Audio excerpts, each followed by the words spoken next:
Saudara-saudari, Injil kita pada hari ini diambil dari Injil Matius bab 16 ayat 13 sampai 19.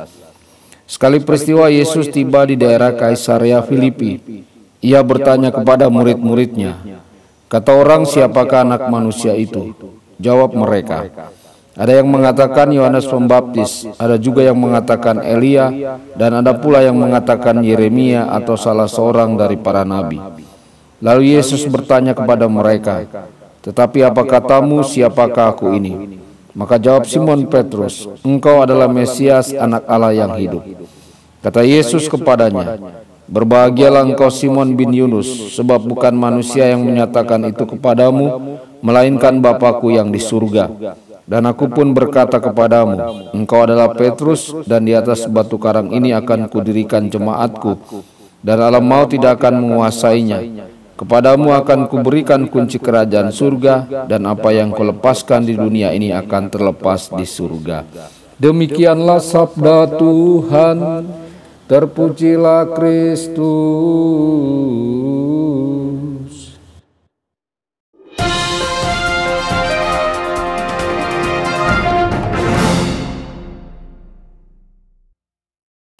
Saudara dan saudari terkasih dimanapun Anda berada, jumpa lagi dengan saya Romo Tedens dalam saluran Warta Kabar Sukacita.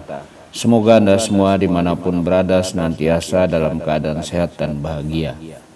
Santo Petrus dan Santo Paulus bisa dikatakan merupakan orang yang paling penting dan berpengaruh di gereja dan dunia. Santo Petrus adalah paus pertama kita, dan Santo Paulus adalah seorang rasul bagi orang-orang bukan Yahudi. Yang membuat mereka hebat bukanlah bakat kepribadian atau kecerdasan mereka.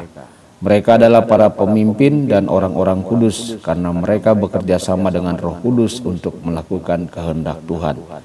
Saudara-saudari, perikopa hari ini memberi kita contoh awal tentang kepekaan Petrus terhadap Roh Kudus. Ia menyatakan bahwa Yesus adalah anak Allah, dan Yesus memanggilnya diberkati, dan menambahkan, "Bukan manusia biasa yang menyatakannya kepadamu, melainkan Bapa-Ku yang di surga." Kita tidak perlu memiliki kecerdasan yang tinggi atau kepribadian yang hebat untuk menjadi orang kudus. Kita akan menjadi kudus sejauh kita bekerja sama dengan Roh Kudus dalam memenuhi kehendak Allah bagi hidup kita. Dalam ayat-ayat Injil kali ini kita diperkenalkan kepada Petrus, sang batu karang. Bukan lagi Simon. Petrus kini menjadi fondasi gereja yang baru dan pemegang kunci kerajaan surga. Kita dapat membayangkan kekaguman Petrus karena memiliki pengalaman Roh Kudus yang begitu kuat. Keterkejutannya akan kata-kata pengurapan Yesus, dan mungkin sedikit gentar akan tanggung jawab untuk mengikat dan melepaskan jika ia memahaminya pada saat itu. Seluruh pelayanan Petrus sudah di depan mata, dan ia mungkin merasa bersemangat dan diberdayakan. Kita dapat menduga demikian karena beberapa ayat kemudian Petrus ditegur oleh Yesus ketika ia dengan berani menolak nubuat tentang sesara Yesus. Saudara-saudari, dalam bacaan kedua hari ini kita mendengar Paulus berbicara menjelang akhir pelayanannya tentang dicurahkan seperti persembahan.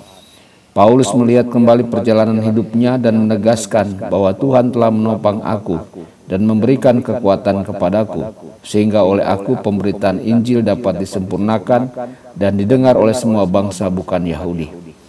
Kisah perjalanan mereka dari ketidakjelasan menuju kesucian adalah kisah kita juga. Seperti Petrus dan Paulus, suatu hari kita tersadar akan kesadaran yang dipenuhi oleh Roh bahwa kita secara pribadi dikasih tanpa syarat oleh Tuhan. Seiring berjalannya waktu, kita menukar semangat awal kita dengan tekad yang teguh untuk mencapai misi kita yang unik dan tidak dapat diulang. Kita dikuatkan oleh doa, sakramen-sakramen, dan komunitas orang percaya, hingga suatu hari kita berkata seperti Santo Paulus, "Saya telah berlomba dengan baik, saya telah menyelesaikan perlombaan, saya telah memelihara iman." Yesus memberikan kepada Petrus kunci kerajaan surga dan kuasa untuk mengikat dan melepaskan. Dengan beberapa kata ini, Yesus mengungkapkan banyak hal tentang gereja Katolik Roma di masa depan.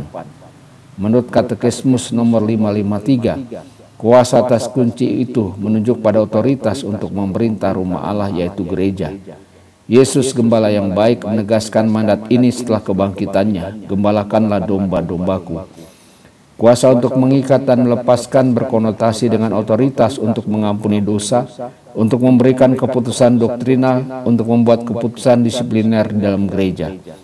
Yesus mempercayakan otoritas ini kepada gereja melalui jawaban para rasul, khususnya melalui jawaban Petrus, satu-satunya orang yang secara khusus ia percayakan memegang kunci kerajaan surga.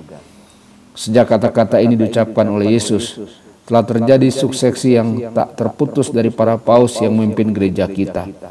Kita berdoa untuk Bapa Suci kita pada setiap misa, dan karena kasih kepada gereja, kita juga menyertakan maksud-maksudnya dalam doa pribadi kita. Tuhan Yesus memberkati dan menyertai Anda semua. Sabda Allah adalah kebenaran. Sabda Allah adalah kehidupan. Mari kita mencintainya, mari kita menghayatinya. Ya Tuhan yang ku muliakan, sabdamu angkat resahku. Mari kita menghayati